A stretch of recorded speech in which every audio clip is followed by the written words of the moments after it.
Cheers, readers. Welcome back to my channel, Lila Wanders and Reads, and welcome to the 1 year anniversary of my very first YouTube video. And lest you think I'm drunk already, this is a Boylan's Shirley Temple that I'm drinking.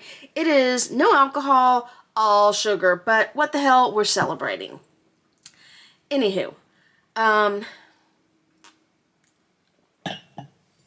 like I said, this is the 1 year anniversary of my very first YouTube video, and so I thought I'd do something a little bit different-ish. Normally today I would post my week in books, but when I was thinking about my 1 year anniversary and how far I've come, I went back and looked at my very first published video. I did a few test videos before, and I did some Facebook exclusives, but my very first published YouTube video was a book haul. And I have done a lot of book hauls this year. I've followed some other booktubers, of course, and I realized that they did too. Their first year, they were excited about having a channel, and they also did a bunch of book hauls and bought a lot of books that they bought probably not because they needed to, but because they were excited about the channel. And I'm no different, except I think I'm different in that I've bought a lot more than probably most. Anywho. So what I thought I would do is recreate that book haul-ish. I am missing one of the books in the book haul. I know it's around here somewhere. It is not missing. It's not gone. It's just MIA. I had it the other day. I'm sure I put my hand on it or looked right past it when I was looking for it, and I'll probably find it just as soon as we're done. But in my first video, I did 1, 2, 3, 4, 5, 6, 7, 8, 9, 10, 11, 12, 13, 14, 15, 16. I bought 16 books, and I've talked about each of those. And since then, I've read two. One of them I was already reading when I did the video. The other one I read, I think this past spring or summer. So what I'm going to do is I'm going to go through these books again and pick one out, hopefully, that I will start this month. I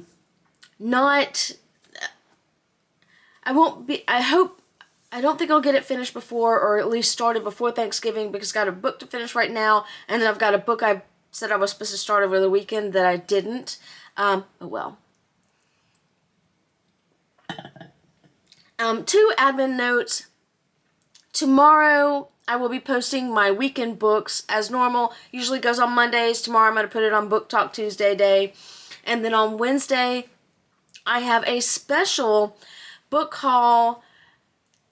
Yeah, talking about book hauls again.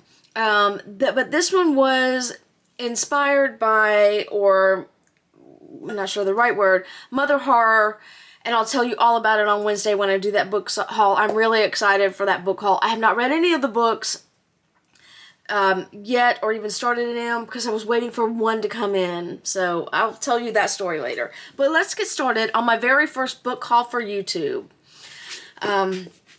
The first one is Just Like Magic by Sarah Hogle. This, I believe, has a Christmas theme, but we'll read about it. And I said then that I was going to read it either at Christmas time last year or in July, neither of which happened. But I was looking for my glasses. They're hanging from my neck. Let's see what Just Like Magic is about. Betty Hughes once knew the comfort of luxury, flaunting a collection of designer purses and an enviable dream house in Hawaii. That was before she lost all her money. Long obsessed with her public image, Betty boasts an extravagant lifestyle on social media. But the reality is, Betty is broke and squatting in Colorado, and her family has no idea. Christmas, with its pressure to meet familial expectations, is looming when Betty plays a vinyl record of All I Want for Christmas Is You backward and accidentally conjures up Hall, the holiday spirit, in the form of a charming and handsome, if offbeat, man. Once the shock wears off, Betty knows she's stumbled upon the greatest gift, a chance to make all her holiday wishes come true, plus a ready-made fiancé. But as some of Betty's wishes lose their charm, she finds herself thrown off kilter by Hall's sweet nature. Suddenly, grumpy Betty is finding her heart merry and light, but the happier she gets, the shorter Hall's time on Earth grows. Can Betty channel the Christmas spirit and learn to live with goodwill toward all men? Or will her selfish ways return as soon as the holidays are over? I don't know about this one. Will I read it this Christmas? So I'm going to have a pretty sure, and a maybe, and a no, not soon pile. And I'm going to say maybe for Just Like Magic. I have been struggling. If you've watched my channel, you know I've been struggling the past month and a half reading. And some of it was because of the election and all the stress and chaos surrounding that. But there was also another reason, which I will tell you about tomorrow in my weekend books. So I'm going to put that in the maybe. If I hadn't been struggling and had been having a great reading time, I'd definitely read that next. But for right now, no. Next up is another one that will probably be, I said no for that. Right now, maybe. Probably be in the no pile. I picked this one up, put it down, even before I bought it. All these books I bought on BookOutlet, so they were, almost all of them were like $5.99. So I did buy Leech for $5.99, buy Hiron, Ennes. This, again, it feels like there's going to be some work involved, and I'm not up for work right now. Right now, even though it's hard to explain. I'm not up for work right now, and I'm apparently not up for Just Like Magic either. Anywho, in an isolated chateau, as far north as north goes, the Baron's doctor has died. The doctor's replacement has a mystery to solve, discovering how the Institute lost track of one of its many bodies. For hundreds of years, the Interprovincial Medical Institute has grown by taking root in young minds and shaping them into doctors, replacing every human practitioner of medicine. The Institute is here to help humanity, to cure and to cut, to cradle and protect cradle and protect the species from the apocalyptic horrors their ancestors unleashed. Actually, that sounds really interesting. In the frozen north, the Institute's body will discover a competitor for its rung at the top of the evolutionary ladder. A parasite is spreading through the Baron's castle, already a pit of secrets, lies, violence, and fear. The two will make war on the battlefield of the body. Whichever wins, humanity will lose again. Yeah, I had almost forgotten that I had Leech and not ready for it right now.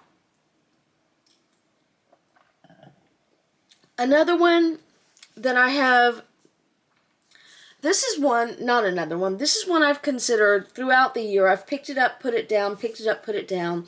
What I need to do is stop looking at Goodreads before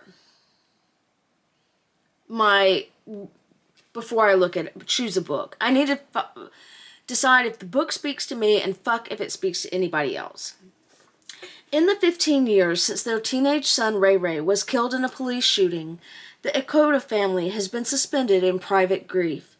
The mother, Maria, increasingly struggles to manage the onset of Alzheimer's in her husband, Ernest. Their adult daughter, Sonia, leads a solitary life, punctuated only by spells of dizzying romantic obsession. That sounds fucking fun. And their remaining son, Edgar, fled home long ago, turning to drugs to mute his feelings of alienation. With the family's annual bonfire approaching, an occasion marking both the Cherokee national holiday and Ray Ray's death, Maria attempts to call the family together from their physical and emotional distances once more.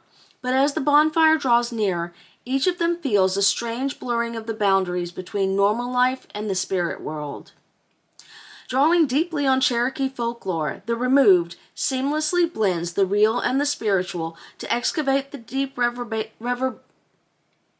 reverberations of trauma. A meditation on family, grief, and home, and the power of stories on both the personal and ancestral level.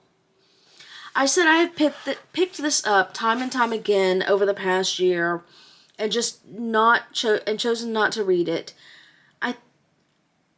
I can't remember if I've read another off the top of my head. If I read another Brandon Hobson, I think I may have.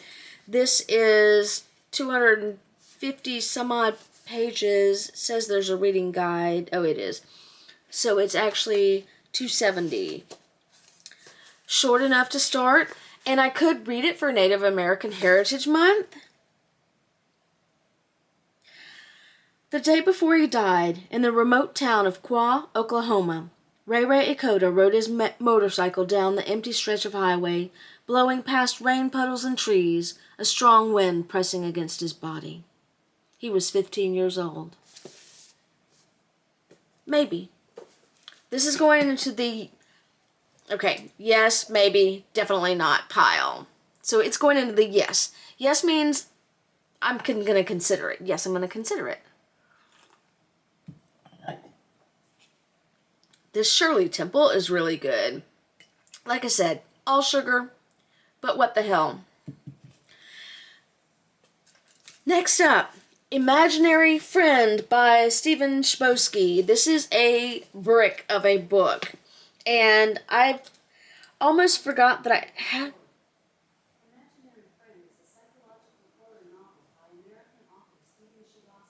Alexa thinks I was talking to her. I don't know if you could hear that. That was kind of spooky.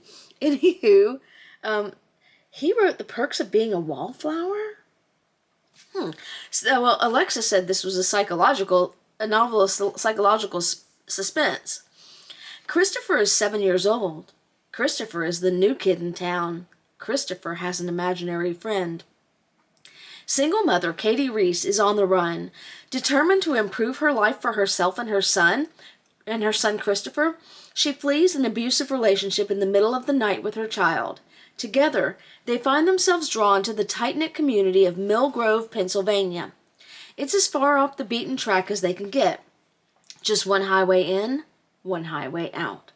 At first, it seems like the perfect place to finally settle down. Then Christopher vanishes. For 6 long days, no one can find him, until Christopher emerges from the woods at the edge of town, unharmed but not unchanged. He returns with a voice in his head only he can hear, with a mission only he can complete. Build a treehouse in the woods by Christmas, or his mother and everyone in town will never be the same again. He wrote The Perks of Being a Wallflower, which I've not read, by the way.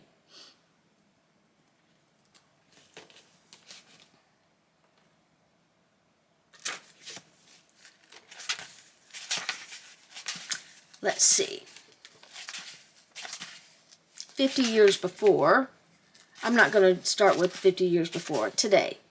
Am I dreaming? That's what the little boy thought when the old Ford station wagon hit a speed bump and knocked him awake. He had that feeling of being cozy in bed, but suddenly needing to go to the bathroom.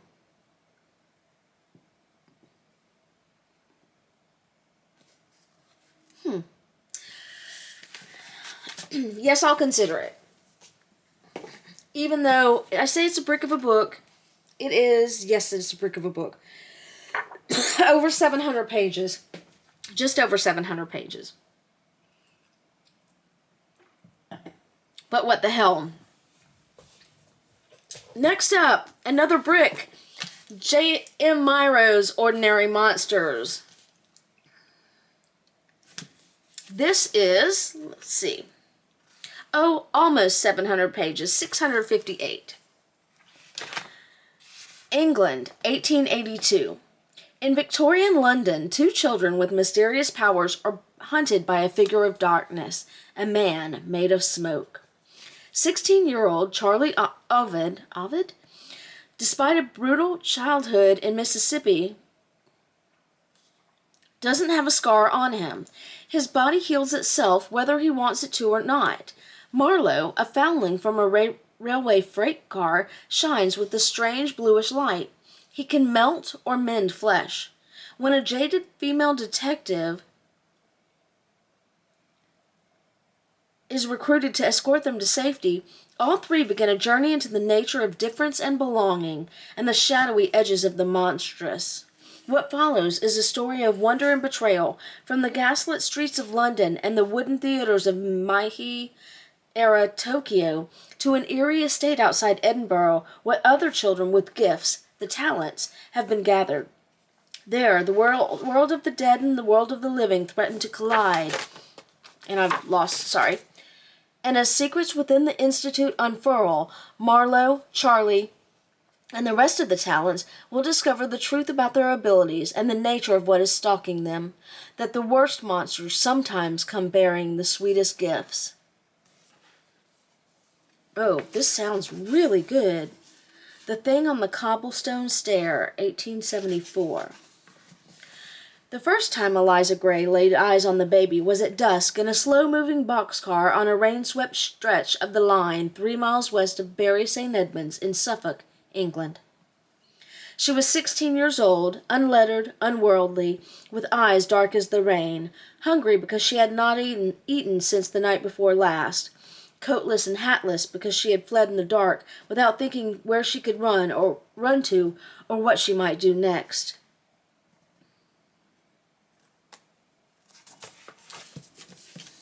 Going into the yes, I'll think about it pile. Okay, still quite a bit to go. This might be a longer video. Who cares? It's Saturday night that I'm recording this. We got all night. Another one that I've picked up and put down throughout the year is The Storied Life of A.J. Fikry by Gabreille Zevin. She wrote Tomorrow and Tomorrow, which I still have not read.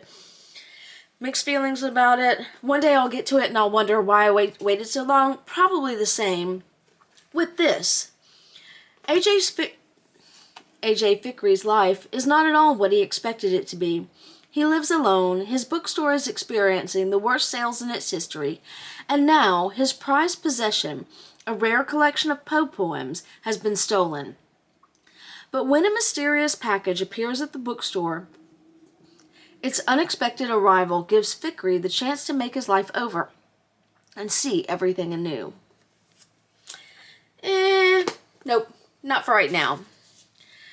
Next up is probably another not right now. This is Scythe, book 1, apparently, by Neal Shusterman. This won a Michael I. Prince Award for Excellence in Young Adult Literature. Can't see that well on that little thing. Thou shalt kill. A world with no hunger, no disease, no war, no misery. Humanity has conquered all those things and has even conquered death. Now, scythes are the only ones who can end life, and they are commanded to do so in order to keep the size of the population under control. Citra and Rowan are chosen to apprentice Let's start that sentence over. Citra and Rowan are chosen to apprentice to a scythe, a role that neither wants.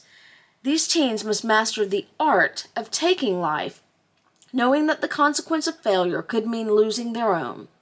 They learn living in a perfect world comes only with the heavy price. Wow, I can't talk today. And there's no alcohol in that drink. Yeah, I like YA, and I recently did a kind of a video about dystopian or apocalyptic. This would fit sort of in there, more with a dystopian theme, but it's part of a series. I don't want to get involved right now in a series, so not now. Next one's almost surely a not now. And I don't know why. It's less than 150 pages. That's Stephen King's Elevation. I might put this in the maybe pile. Let's first start with the first sentence. Chapter 1. Losing Weight. Scott Carey knocked on the door of the Ellis condo unit, and Bob Ellis, everyone in Highland Acres still called him Dr. Bob, although he was 5 years retired, let him in. Well, Scott, here you are, 10 on the dot. Now what can I do for you? Maybe. Castle Rock is a small town where word gets around quickly. That's why Scott Cherie wants to confide only in his friend, Dr. Bob Ellis, about his strange condition. He's losing weight without getting thinner, and the scales register the same whether he is in his clothes or out of them, no matter how heavy they are. Scott also has new neighbors who've opened a fine dining experience in town. Although it's an experience being shunned by the locals, Deidre McComb and her wife Missy Donaldson don't exactly conform to a lifestyle the community approves of. And now, Scott seems trapped in a feud with the couple over their dogs dropping their business on his lawn. Missy may be warm and friendly, but Deidre is as cold as ice. As the town prepares for its annual Thanksgiving 12K run, Scott begins to understand the prejudices the women face and tries to help. Unlikely alliances form, and the mystery of Scott's affliction brings out the best in people who've indulged the worst in themselves and others. You know what? It's only 150 pages, and the book I'm reading after this, my current one, is The Bad Seed. And this is about Thanksgiving. This is set Thanksgiving. I think I'm going to read this next. Sure do. And then I can maybe choose one of those others. Anywho, 1, 2, 3, 4, 5 more books to go, and I'm still missing one, which obviously I won't find before the end of this video. Okay, next up is another YA series. It is Lightlark by Alex Aster. It says $12.79 here. It was not $12.79. This is fantasy. It's probably romantasy. We'll see. Welcome to the Centennial. Every 100 years, the island of Lightlark appears for only 100 days to host a deadly game. This actually sounds fun. It sounds dystopian, where the rulers of 6 realms fight to break their curses and win unparalleled power. Each ruler has something to hide. Each curse, it does not sound dystopian, my apologies. Each curse is uniquely wicked. To break them and save themselves and their realms, one ruler will die. To survive, Isla Crown must lie, cheat, betray. Here it comes. Even as love complicates everything.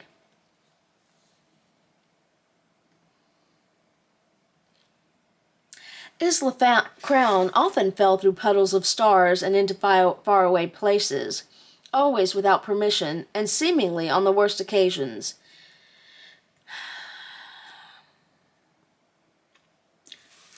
Not now.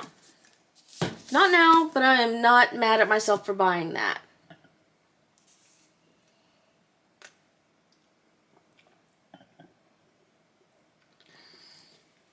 Next up is one I have to check on. Because, you know, at the beginning of this year, I still have been on a World War II kick. I've taken a little break from it right now. But I have to check with the Auschwitz Memorial and the Holocaust Memorial to make sure that this is historically accurate. Because there are some novels out there that are not accurate, and Auschwitz and the Holocaust Museum are adamant that accuracy is important, and I agree with that. So before I read The Librarian of Auschwitz by Antonio Iturbe, I will see what they have to say, if anything, on that, on this novel. But that's not to say I won't read it. When they don't necessarily say don't read this or do not read it, they talk about what's inaccurate and they try to correct inaccuracies, because inaccuracies lead to confusion and Holocaust denial. Okay. Based on the experiences of real-life Auschwitz prisoner Dita Kraus, this is the incredible story of a girl who risked her life to keep the magic books alive during the Holocaust. 14-year-old Dita is one of the many imprisoned by the Nazis at Auschwitz. Displaced, along with her mother and father, from their home in Prague, first to the capital city's ghetto, then northward to the Terezin settlement, and now to Auschwitz in Poland. Dita is adjusting to the constant terror in life that is life in the camp. When Jewish leader Freddie Hirsch asked Dita to take charge of the 8 precious volumes the prisoners have managed to sneak past the guards, she agrees, becoming the librarian of Auschwitz. And that's all it says. A story of courage and hope.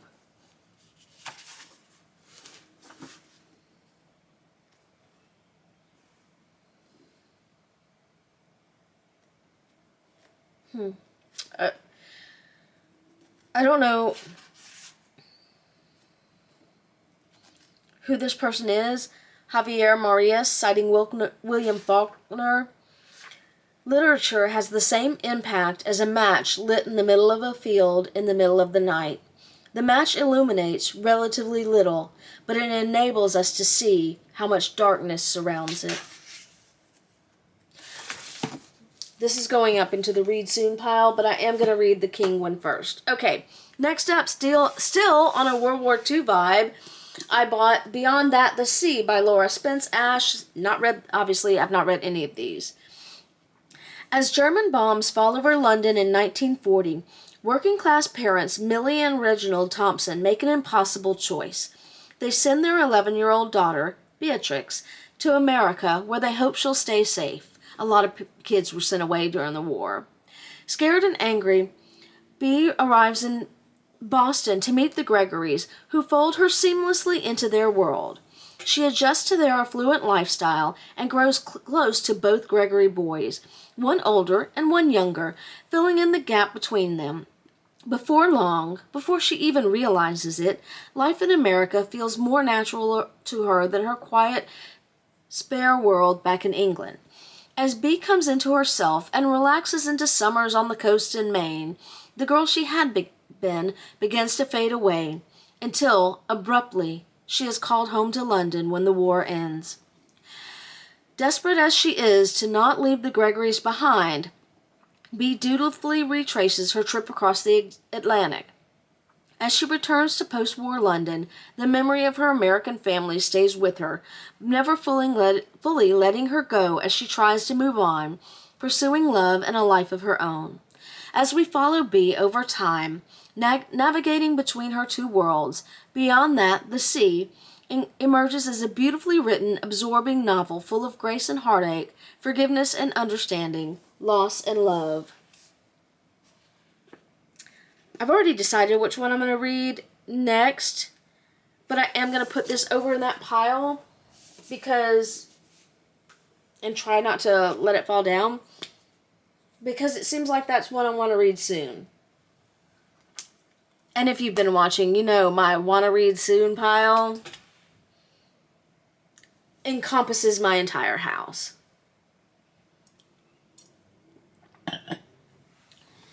Okay. 2 more books to go. And one thing I'll say, as I was looking for these books, most of them were in the same place downstairs. Obviously, one is missing.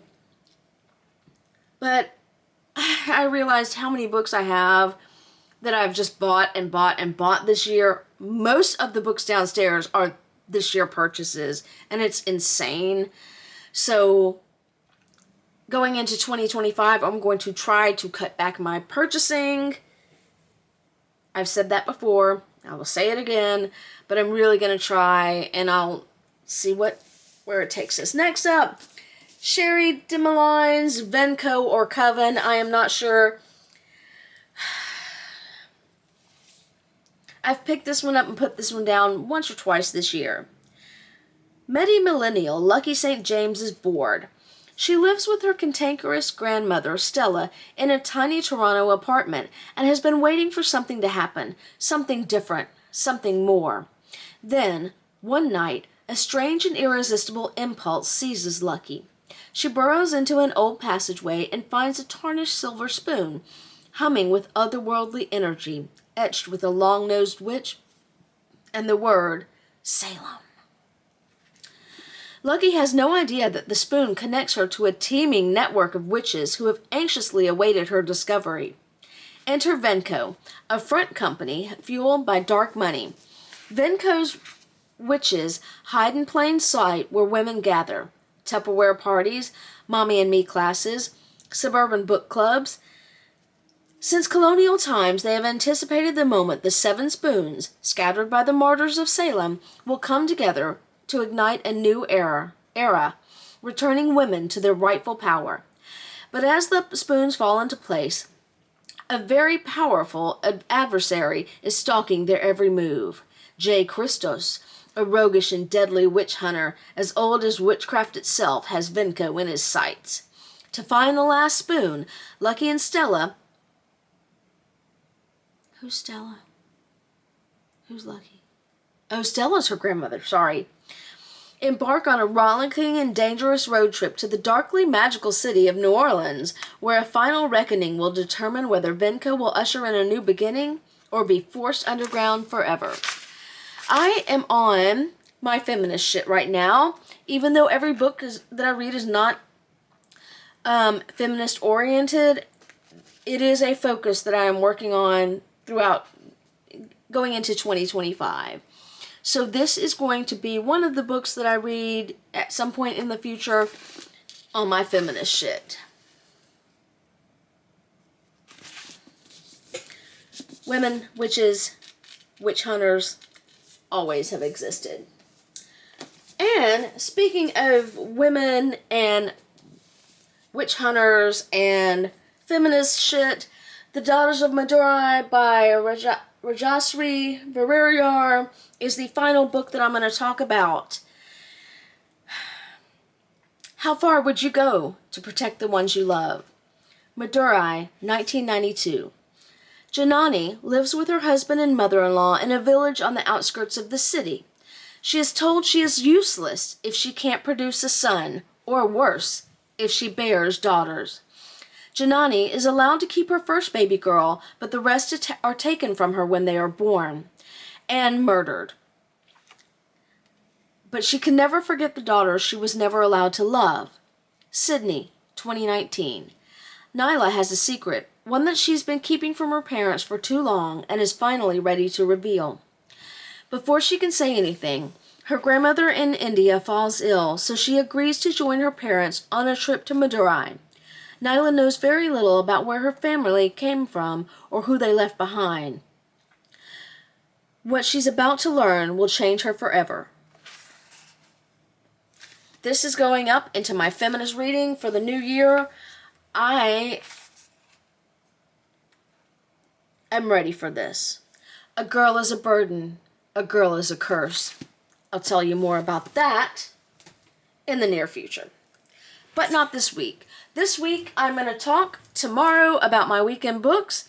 And on Wednesday, I'm going to do a book haul, which does have some women-focused books in there.